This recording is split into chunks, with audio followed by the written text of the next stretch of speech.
नदी गाधोई जाई तीन बंधु भासीगले। तीर्तले अभावनीय घटना।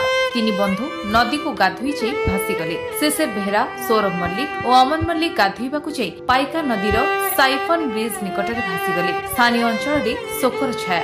एभली हृदय विदारक घटना घटिछि तीर्तल ब्लॉक कृष्णानंदपुर थाना कृष्णानंदपुर साइफन ब्रिज निकटरे। नदी पठारे हृदय विदारी मार क्रंदन काहा आखिर लुह रखुनी। मो धन तु फेरिया कुआडे जाइछु संज हेलाणी। माँ पुओ पई पूरा पागड़ी ही गलाणी, किंतु पाइका नदीर अकात कात पानी रे पुओर पत्ता पाई पारु नाहंती उद्धारकारी दल। बालीघाटर मनमान जोगु तीन निरीह जीवन चली जाइथिबा प्रकाश करछंती स्थानीय अधिवासी। स्थानीय अधिवासी कहवा कथा, बालीघाट लीज नैथिबा व्यक्ति निजस्व लीज जगह छाड़ी मन इच्छा बाली उठाइबा द्वारा आदिवासी चलप्रचल नदी पठा गाधुआ तुठको खोली गंडर परिणत करने फल एभली एक अभावनीय घटना देखा मिला।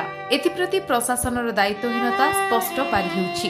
बालीघाट जोगु विभिन्न समस्या को नहीं स्थानीय अंचल एक आंदोलन बाना बांधुवा सूचना मिली। तीन बंधु सबुदिन भली खुशी साइफन ब्रिज निकट को गाधोइबाकु चली जाइथिले, किंतु सेमानकु जणा नथिला मृत्यु सेमानकु जगी बसिछि। किछि दिन पूर्व सेठारु बाली खोला जाइथिबारु गभीर गर्त सृष्टि होइथिला। तीन बंधुଙ୍କୁ ଏହା ज्ञात नथिबारु गाधोइबाकु जाई तीन बंधु सलिल समाधि नेथिले। घटना प्रकट हेबा परे स्थानीय अंचल शोकर छाया खेली जाइछि। वर्तमान सुधा दुई जनक मृतदेह उद्धार करा जाइथिबा बेले आउ जणे बंधु निखोज अछंती। तीर्तोल प्रसन्नजित दास का रिपोर्ट, विश्व विजय न्यूज ओडिशा।